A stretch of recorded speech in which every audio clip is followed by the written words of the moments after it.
비만 아동을 힘들게 하는 스트레스 환경은 학교나 친구, 그리고 부모의 교육 방식과 밀접한 관련이 있었습니다.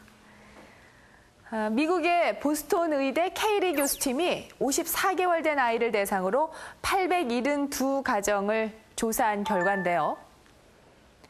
독재형 부모 아래서 엄격하게 자란 아이의 17%가 비만인 반면 자율형 부모 아래서 융통성 있게 자란 자녀의 비만율은 3.9%에 불과했습니다. 이 무관심형이나 오냐오냐형의 경우도 자율형보다는 2배 이상 높게 나타났습니다.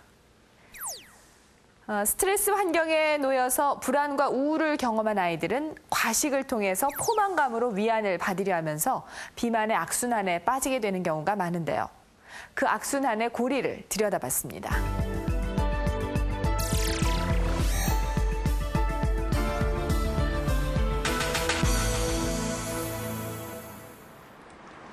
초등학교 6학년 지영이는 저녁 8시가 넘어서야 학원에서 집으로 향한다. 맞벌이를 하는 부모님은 아직 직장에 계실 시간. 지영이는 오늘도 빈집에 혼자 들어선다. 늦은 저녁 식사. 어려서부터 혼자 밥 먹는 시간이 많았던 지영이는 쉽게 먹을 수 있는 인스턴트 음식을 좋아할 뿐만 아니라 식사 시간까지 불규칙했다. 집에 들어와서 엄마 없으면 그냥 반찬 같은 거 그냥 맛있는 게 뭐 그렇게 많이 없으니까 참치캔 같은 거 그냥 따서. 밤 10시가 넘은 시각.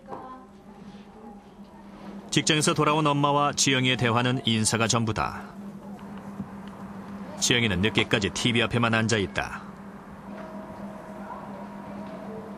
회사 일로 늘 바쁘고 피곤한 엄마는 지영이를 챙겨줄 여력이 없다.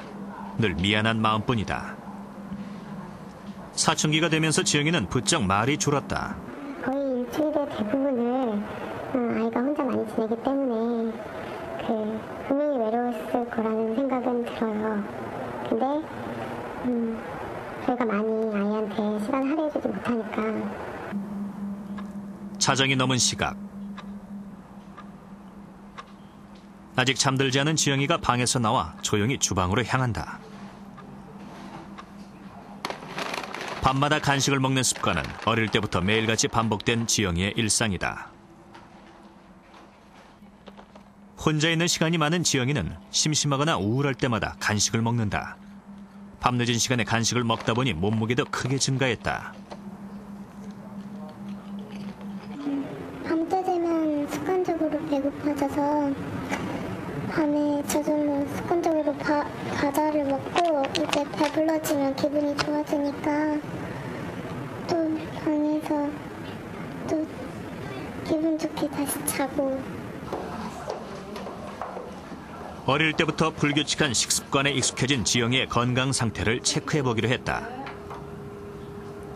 지영이는 현재 체질량 지수 28의 중도 비만이었다.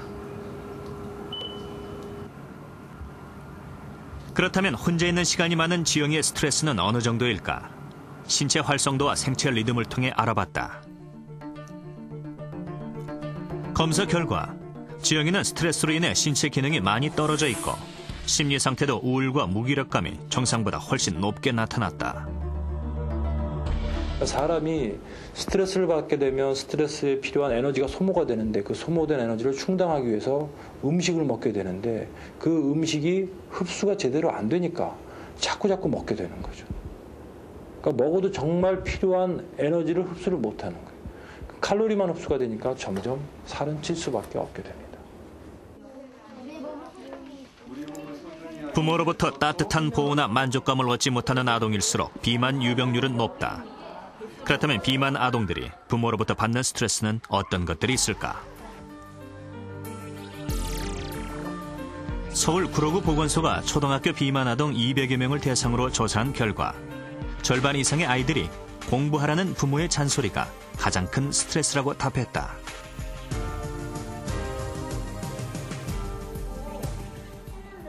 쌍둥이 자매 인영이, 윤영이의 엄마도 성적 관리에 철저하다. 성적이 떨어지면 엄하게 꾸짖기도 한다. 평소 예습과 복습을 꼼꼼히 하는 언니 인영이. 하지만 덜렁대는 성격 탓에 시험만 보면 동생보다 못해 많이 속상해한다. 공부는 똑같이 하는데 어쩔 때는 제가 더 잘할 때도 있는데 꼭 해도 윤영이가 또 성적이 더 높고 평균도 훨씬 높고 하니까 속상하죠. 엄마가 스토리 때까지 줄게. 공부 때문에 속상할 때마다 먹는 것으로 기분 전환하는 인영이는 올해 초 경도 비만 진단을 받았다. 체지방량은 고도 비만 수준으로 높게 나타났다. 그 성적을 유지하기 위한 또 좋은 성적을 내기 위한 그런 스트레스는 바로 어떤 많이 먹고자 하는 그런 욕구, 스트레스 해소 이런 것과 관련이 있기 때문에 조금 더 비만해질 수 있는 조건이 되지 않을까 싶습니다. 소아 때의 비만은 흔히 청소년 비만으로 이어지고 있다. 한창 외모에 관심이 많을 15살 체리. 하지만 체리는 조금 뚱뚱한 자신의 외모 때문에 외출도 거의 안 한다. 얼마 전부터 체리는 살을 빼기 위해서 아침, 저녁을 무조건 굶기 시작했다.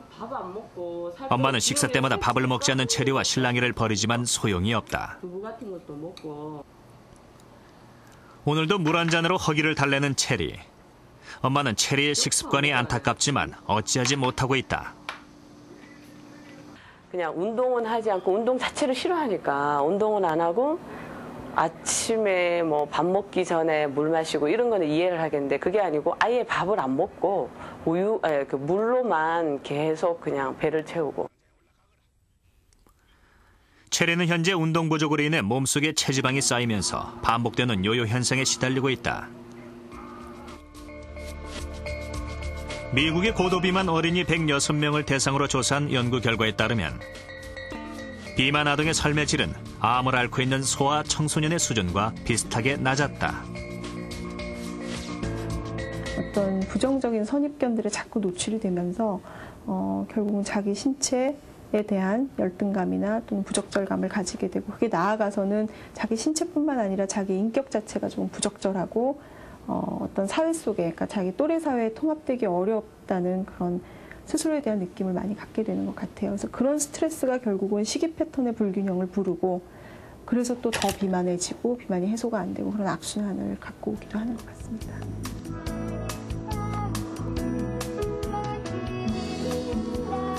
아이들의 스트레스 환경은 비만으로 이어지고 비만은 또다시 스트레스를 가져오는 악순환의 고리를 끊어야 아이들은 건강해질 수 있다.